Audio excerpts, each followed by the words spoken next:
Education activities YouTube চ্যানেলে তোমাদের সকলকে স্বাগত জানাই। আজ তোমাদের উচ্চ মাধ্যমিকের বাংলা পরীক্ষা ছিল। সেই বাংলা পরীক্ষার এমসিকিউ এবং এসএকিউ প্রশ্ন এবং সেই উত্তরগুলো তোমরা ভালো করে দেখে নাও। তাই ভিডিওটা প্রথম থেকে শেষ অবধি দেখো। আজ উচ্চ মাধ্যমিক পরীক্ষার প্রথম যে প্রশ্নটি ছিল, সংসারে তার নাকি মন নেই। এটি সঠিক অ্যান্সার হবে নিখিলের। সংসারে তার নাকি মন নেই, অপশান গ নিখিলের। সকলে একই কথা বলে, সকলে যে কথা বলে তা হলো অপশান খ সেই একই ভাগ্যের কথা, দুঃখের কাহিনী। পরের প্রশ্ন, আর বৃষ্টির সঙ্গে বাতাস জোরালো হলে তারা বলে অপশান ক ফাঁপি। চলে আসছে আমরা পরবর্তী প্রশ্নে, তা সে অন্য 1000 মাইল দূরেই থাক আর ড্যাশ তালা লাগানো গুদামেই থাক, শূন্যস্থানে যে শব্দটি বসবে অপশান খ 31টা। রূপনারায়ণের কুলে কবিতাটি কোন কাব্যগ্রন্থের অন্তর্গত? এটির উত্তর হবে অপশান গ শেষ লেখা কাব্যগ্রন্থের।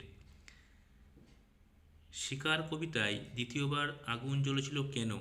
হরিণের মাংস তৈরি করার জন্য, অপশান ক হরিণের মাংস তৈরি করার জন্য। আর আগুন লাগে, আগুন কোথায় লাগে? অপশান খ জলের অন্ধকারে ধূসর ফেনায়। ক্রন্দনরতা জননীর পাশে কবিতায় নিখোঁজ মেয়েটিকে পাওয়া গিয়েছিল জঙ্গলে।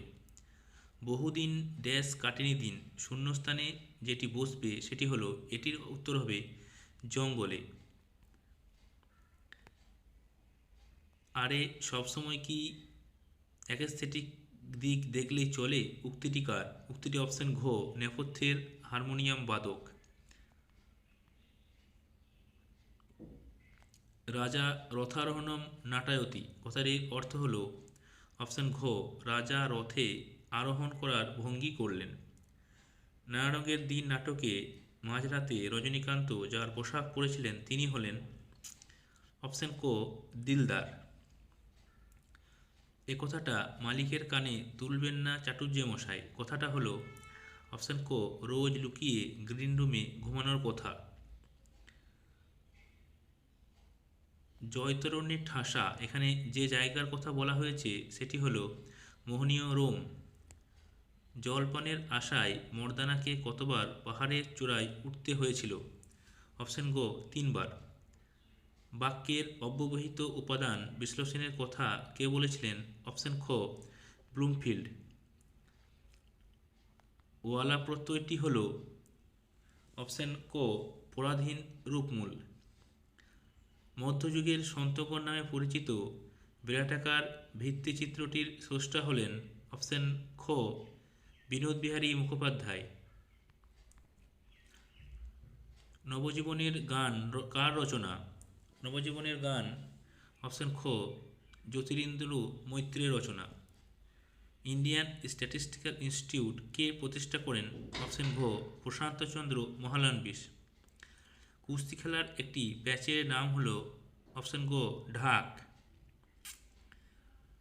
অযান্ত্রিক চলচ্চিত্রটির পরিচালক, এটি উত্তর হবে অপশান খ ঋত্বিক ঘটক। এই ছিল তোমাদের এমসিকিউ প্রশ্নের সঠিক উত্তর। এবার চলে আসছি আমরা 2 দাগের এসিকিউ প্রশ্নের দিকে। বুড়ো কর্তা মারা যাওয়ার পর বড় পিসিমা সেই মৃত্যুর জন্য কাকে দোষারোপ করেছিলেন? এটি উত্তর হবে সন্ন্যাসী বা তান্ত্রিককে দোষারোপ করা হয়েছিল। 2 নম্বর প্রশ্ন, এ অন্যায় নয় অত্যাচার নয়, বক্তা কাকে অন্যায় এবং অত্যাচার বলেছেন? মৃত্যুঞ্জয় বলে যে সে যদি না খায় তাহলে তার অসুস্থ স্ত্রী অন্ন গ্রহণ করবে না, এটি অন্যায় ও অত্যাচার।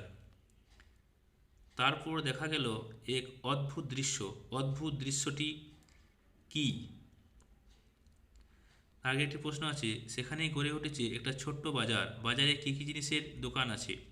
চায়ের দোকান, মিষ্টি সন্দেশের দোকান, পোশাকের দোকান, মনোহারি দোকান, মুদির দোকান, সবজি আড়ত, হাস্কি মিল এগুলি আছে। এগুলি কোনটা কটা আছে এটা কিন্তু লেখার দরকার নেই, দোকানের নামগুলো শুধু লিখলেই হবে।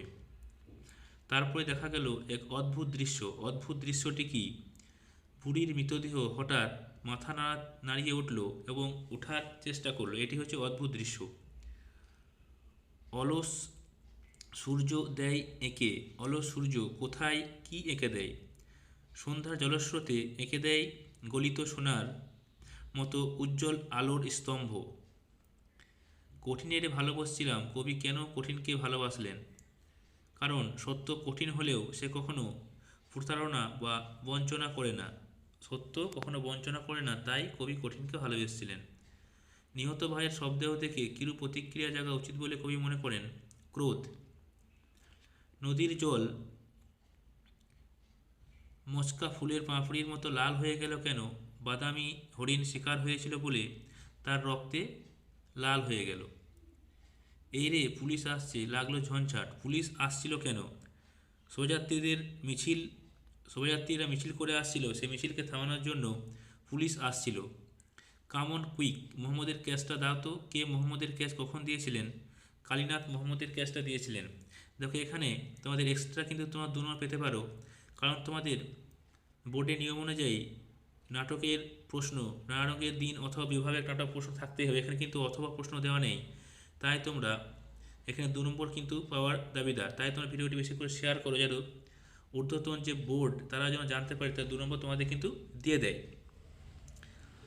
পরের প্রশ্ন, তাকে সামনের পাথরটা তুলতে বললেন, পাথর তোলার পর কি দেখা গিয়েছিল?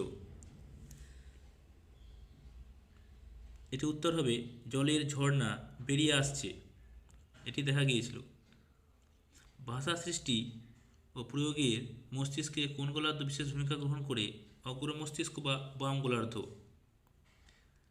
রূপতত্ত্বে ভিত্তি বলতে কি বোঝায়?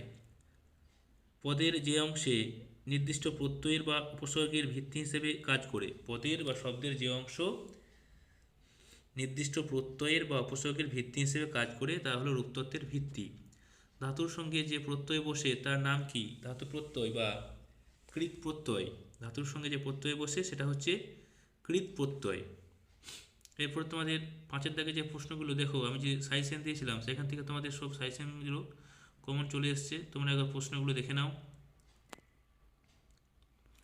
তোমরা একবার প্রশ্নগুলো সব চোখ বুলিয়ে নাও কী কী প্রশ্নের বাজে এসেছিলো। তো এই ছিল বন্ধু তোমরা 2024 সালে বাংলা বিষয়ের এমসিকিউ এবং এসিকিউ প্রশ্ন তার উত্তর। ভিডিওটি অবশ্যই বন্ধুদের মধ্যে শেয়ার করে দিও।